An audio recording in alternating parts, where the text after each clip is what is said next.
네, 안녕하세요.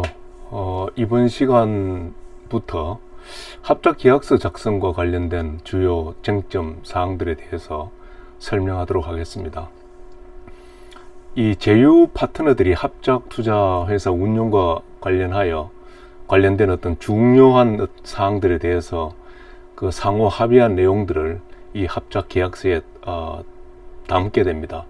따라서 합작 계약서라는 것은 합작 회사를 향후 파트너와 함께 어떻게 운영할 것인지 하는 것에 대한 어떤 기준 역할을 하기 때문에 특히 그 제휴의 초기 단계에서 매우 중요한 역할을 하게 됩니다.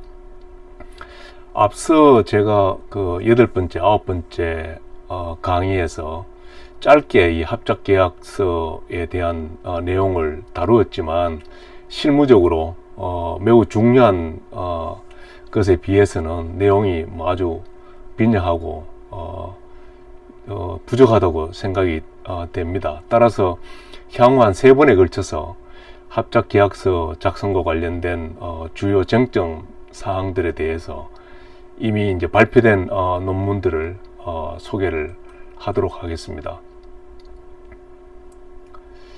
앞서 이 합작회사 설립 협상 1에서 합작계약서 공통조항을 소개한 바 있습니다. 설립과 관련된 요소, 그리고 운용과 관련된 요소, 종료와 관련된 요소 해서 주로 이제 공통적으로 이렇게 들어가는 항목들을 소개한 바 있습니다. 그리고 이제 9번째 강의에서 합작회사 설립협상 2죠. 여기에서 마지막으로 제가 정리해서 강조를 한 게 합작계약서 작성을 하기 위해서는 우선 그 양자 간에 어떤 그 핵심 의사결정들이 있는지 리스트를 우선 작성하는 게 중요하고, 그리고 의사결정 맵을 작성을 해서 누가 어떤 항목에 대해서 최종 의사결정권을 가지는지 등등에 대한 맵 작성이 필요하다라는 것을 강조를 한 바 있습니다.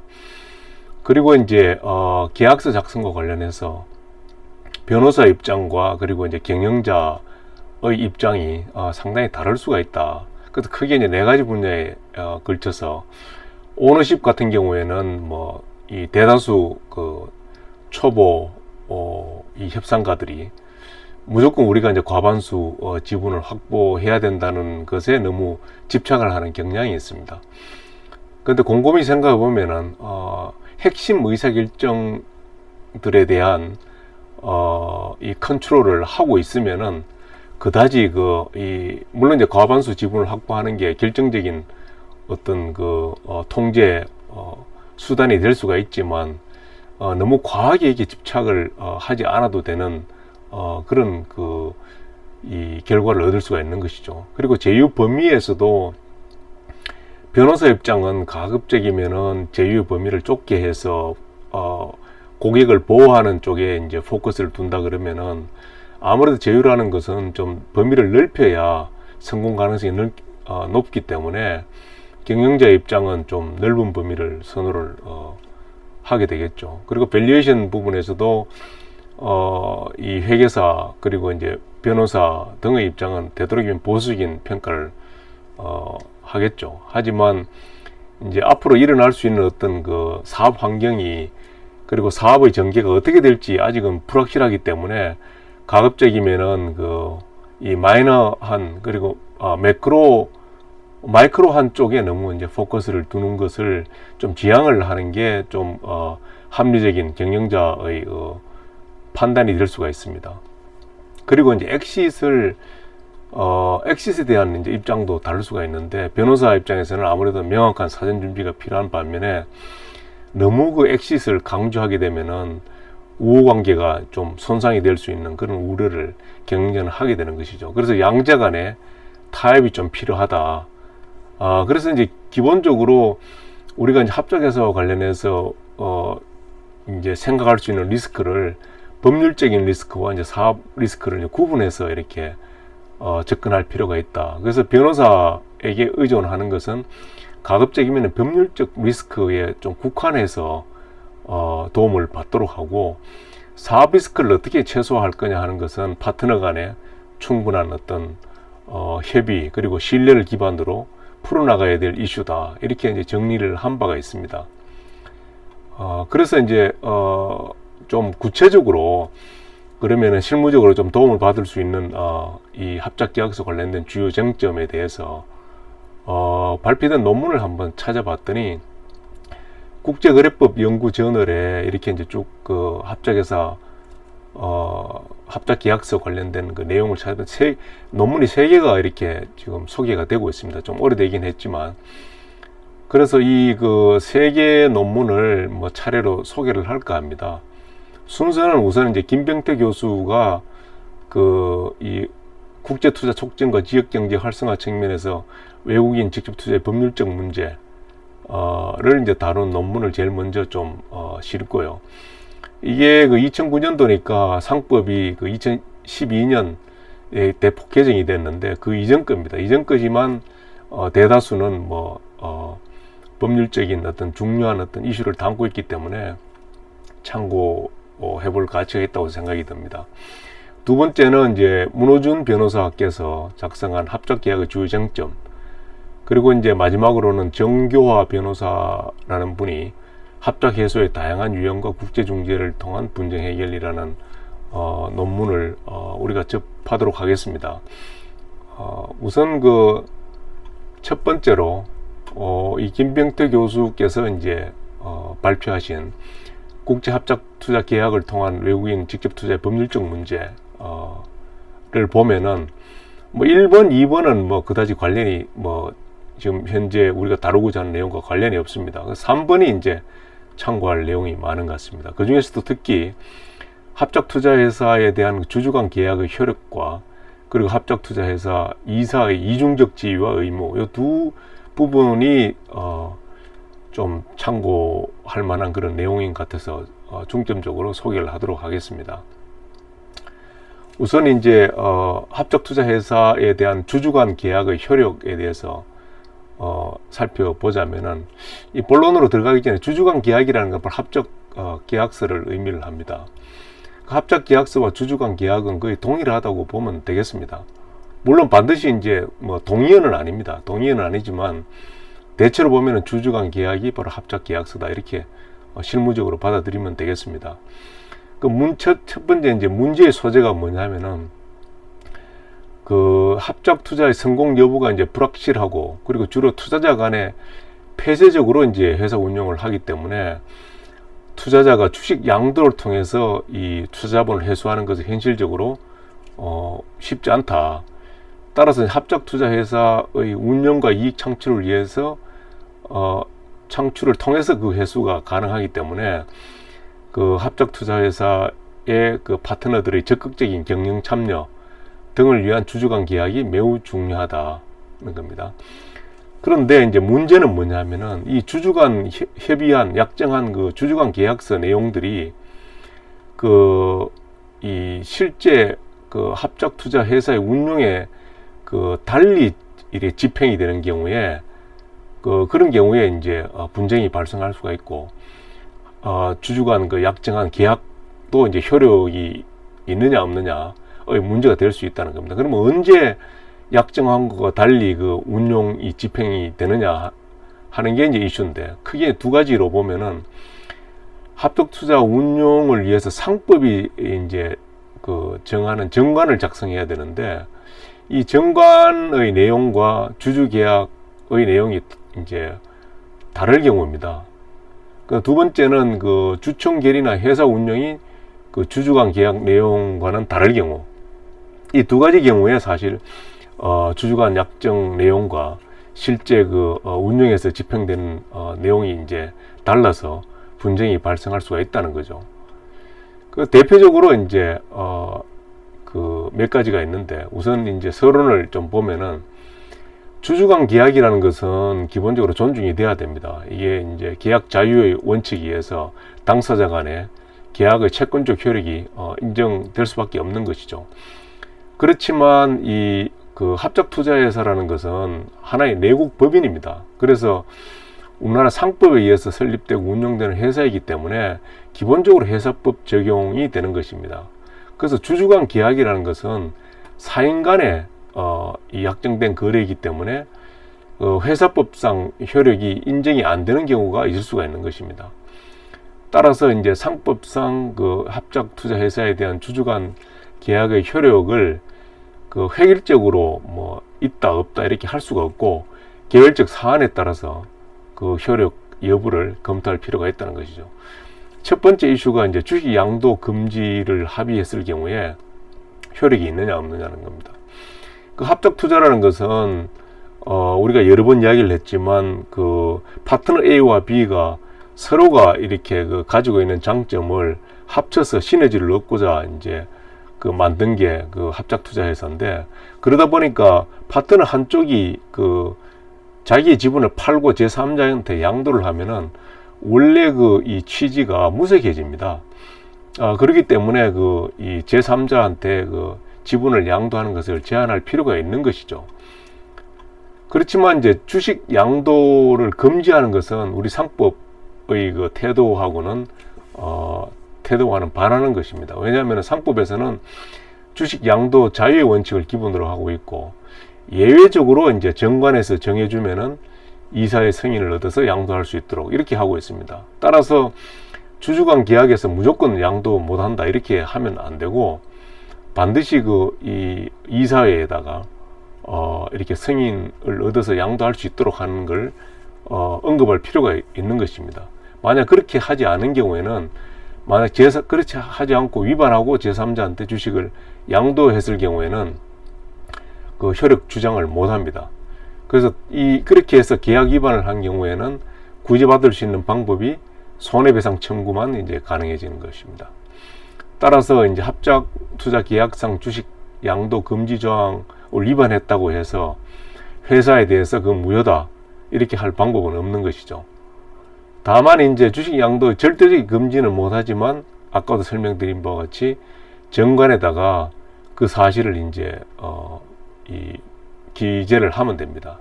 주식 양도를 위해서 이사의 승인 절차를 거치도록 하는 내용을 주주간 계약의 내용에 넣고, 이걸 다시 이제 정관에 기재하면은 그 상법상 어떤 구제 조치가 이제 가능해지는 것이죠. 그 다음에 두 번째 이슈가 이사회의 교착 상태에 관한 이제 합의의 효력과 관련된 것입니다. 그 이사회 운영과 관련해서 이사회 결의가 이제 서로가 이제 찬성 반대가 이제 가부 동수가 발생했을 경우에 그 이사회에서 이제 교착 상태가 발생하는 경우죠. 이런 경우에 이제 쟁점이 되는 공통된 이슈 중에 하나가, 이럴 경우에 이사회 의장한테 캐스팅 보트를 줘서 이렇게 해결하면 어떠냐 하는 게 많은 이슈가 되고 있습니다. 하지만 이사회 의장의 최종 의사결정권을 이제 부여하는 그러한 계약은 상법상 취지에 어긋난다. 그래서 정관에 기재할 수도 없고, 정관에 기재한다고 하더라도 회사법상 그 효력은 부정이 된다 하는 겁니다.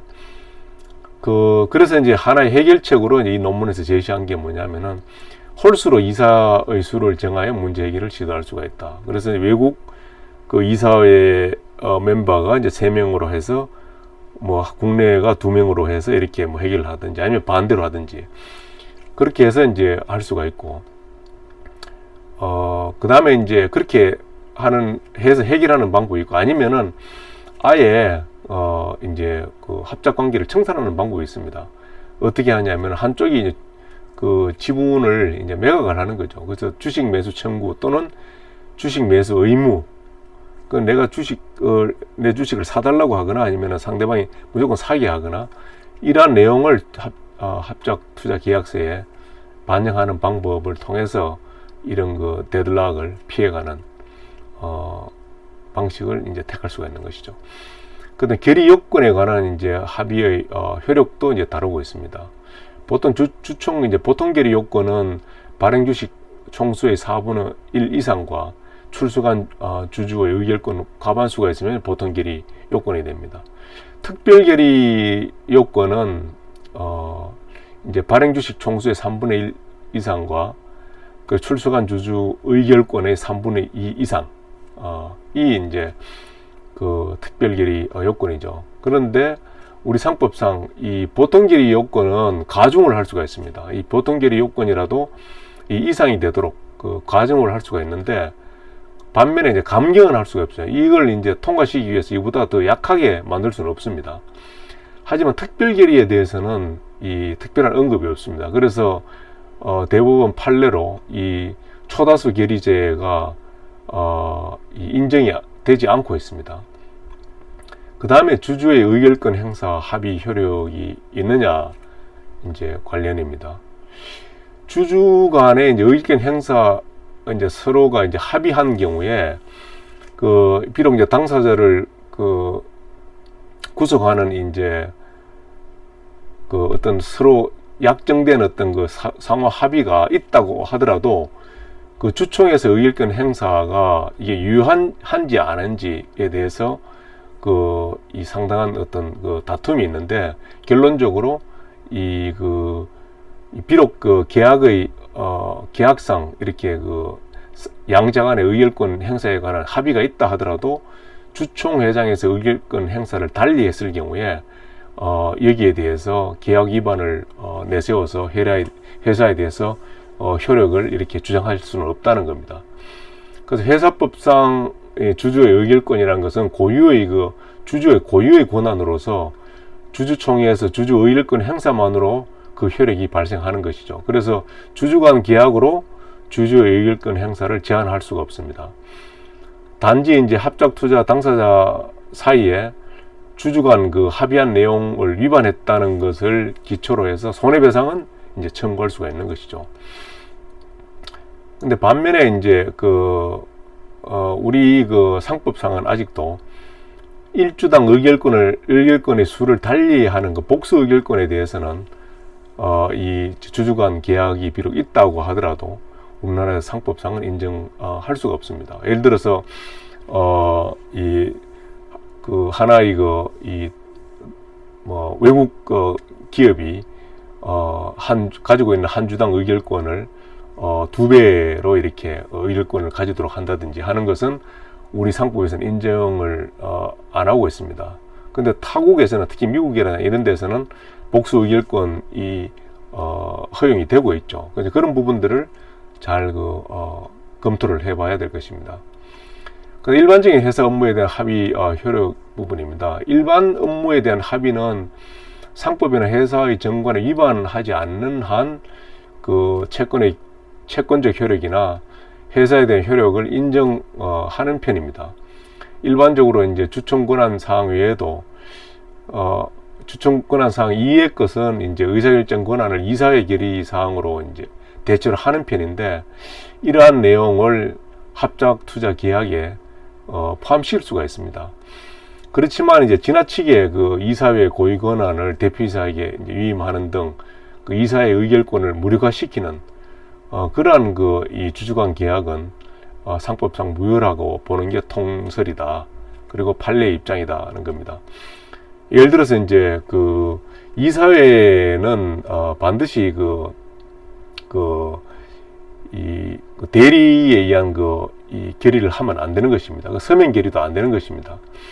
그리고 반드시 이사회에 참석을 해야 되는 것입니다.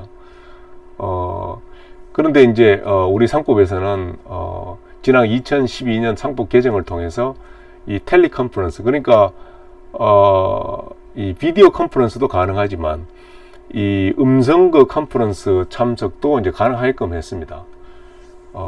그래서 여하튼 어쨌거나 이 대리 참석 서면 결의, 이거는 이사회 결의로서 인정이 안 되는 것이죠. 하지만 참고로 할 게 타국 같은 경우, 특히 미국 같은 경우에 이제 모범 회사법이라 그래가지고 이 모델 비즈니스 코퍼레이션 액트입니다. 그러니까 이 모범 회사법 같은 경우에는 이 이사회의 권한을 제한하는 주주간 계약을 주주간 계약의 효력을 인정을 하고 있습니다. 그래서 이제 좀 이게 이제 국가별로 이렇게 차이가 난다는 것도 좀 염두에 둘 필요가 있겠습니다. 주주간 계약 앞에도 이야기했지만 위반에 대해서 상당히 강제 이행 방법에는 한계가 있습니다. 예외적인 경우 이 회사법상 효력을 발생하는 예정인 경우에는 이제 주총이라든지 이사의 기일 무효, 취소, 부전제 확인 등이 가능하고 이사의 책임 등을 고려할 수가 있지만 회사법의 강행 규정에 반하는 그런 그 주주간 계약 그런 것들은 이제 그 강제 이행은 허용되지 않고 또 그리고 만약 위반했다고 하더라도 회사에 대해서 어떤 효력 이 뭐 구제받을 수 있는 방법은 없고 단지 손해배상을 통한 구제만이 가능하다라고 할 수 있겠습니다. 그 다음에 이제 마지막으로 이제 합작투자회사 이사의 이중적 지위 그리고 이제 그 의무에 관한 이슈입니다. 합작회사 이사는 기본적으로 그 이중적인 의무를 지니고 있고 상호 충돌 가능성을 가지고 있습니다. 그 두 가지가 뭐냐면은 우선 그 합작투자회사 이사는 그 주주를 대변하는 그러니까 계약 당사자인 주주의 이익을 대표하는 그런 의무를 가지고 있습니다. 또 한편으로는 합작회사 자체의 그 이사로서 그 충실의 의무를 지니고 있습니다. 근데 이제 상법상 그 이사는 그 이사회 승인이 없으면은 자기 또는 제3자의 계산으로 동종 영업을 하는 다른 회사의 무한 책임 사원이나 이사가 되지 못한다라는 조항이 있습니다. 그러니까 이 조항을 따지자면은 그 이 모기업의 그 임원이 합작회사의 임원이 될 수가 없는 것입니다. 하지만 그 이렇다 하더라도 합작회사인 경우에는 대체로 사원 간의 어떤 협의에 의해서 이 부분은 이제 그 문제가 되지 않는 거죠. 설사 이렇게 상법상 이런 그 문제가 되는 조항이 있다고 하더라도 이 부분은 서로 양해하여서 이런 그 이중적 의무를 지고 있습니다. 근데 문제는 뭐냐면은 이사의 이중적 지위가 충돌하는 상황입니다. 그러니까 그 모기업과 그 합작회사 양자 간의 어떤 이해관계가 충돌하는 그런 상황에서는 어떻게 할 거냐 하는 게 이제 그 이슈가 되는 것이죠. 따라서 이때는 그 주주 본인의 이익을 우선적으로 도모하는 경우에는 합작회사 그 이사로서의 그 선관의 의무 그리고 충실의 의무를 위반하게 되는 것입니다. 그래서 이 판례에 보면은 그 우리나라 판례는 아니고 미국 판례입니다. 회사에 대해서 손해배상 책임을 져야 한다는 게 이제 나와 있습니다. 따라서 결론적으로 뭐냐면은 이사의 이중적 지위로 인한 문제 그 해결을 위해서는 상법 제 398조에서 규정하고 있는 자기거래 그 제한 규정을 준용해서 반드시 다른 이사의 그 승인을 받도록 그렇게 그 하는 방법으로 이게 이제 풀어나가야 된다는 것입니다. 자, 그렇게 해서 이제 정리를 하자면은, 합작투자에서는 회사법이 기본적으로 적용이 된다. 그래서 이 주주간 계약이라는 것은, 조직법상의 어떤 계약이 아니라 개인법적 거래이기 때문에 회사법상 그 효력을 인정할 수 없는 부분이 있는 것이죠. 첫 번째가 주식 양도 금지의 효력 같은 경우에도 보면은, 이 채권적 효력만 가지고 있기 때문에 합작투자 회사에 대해서 주식 양도를 무효화시킬 방법은 없는 것입니다. 교착 상태에 관한 그 합의의 효력 역시 이사회 의장의 최종 그 의사결정권 부여 계약은 회사법상 허용되지 않는다는 겁니다. 그 이사회 이사 한 명당 동일한 투표권을 가지는 것이죠. 근데 이사회 의장이라고 해서 최종 의사결정권을 부여를 하면은 동일한 의사결정 권한 위반되는 그런 그 결과가 되기 때문에 회사법상 허용이 되지 않습니다. 그래서 제시한 게 홀수로 이사의 수를 정하거나 또는 그 주식 매수 청구권 등을 합작계약서에 인정하는 방법을 고려할 수가 있습니다. 그러나 주주의 의결권 행사 합의의 효력이 있느냐? 기본적으로 비록 주주간 계약에서는 상호 합의가 돼 있다 하더라도 별도로 이 주총에서 의결권 행사를 하면은 그 자체로서 그 효력이 발생한다는 것입니다. 그다음 합작투자회사 이사 이중적 지위로 인해서 문제가 발생하는 경우에는 그 합작투자 회사에 대한 선관 의무, 충실 의무가 우선된다. 뭐에 대해서? 주주의 그 이익 대표 의무보다 우선한다는 것입니다. 자, 오늘은 여기까지 하도록 하겠습니다. 수고했습니다.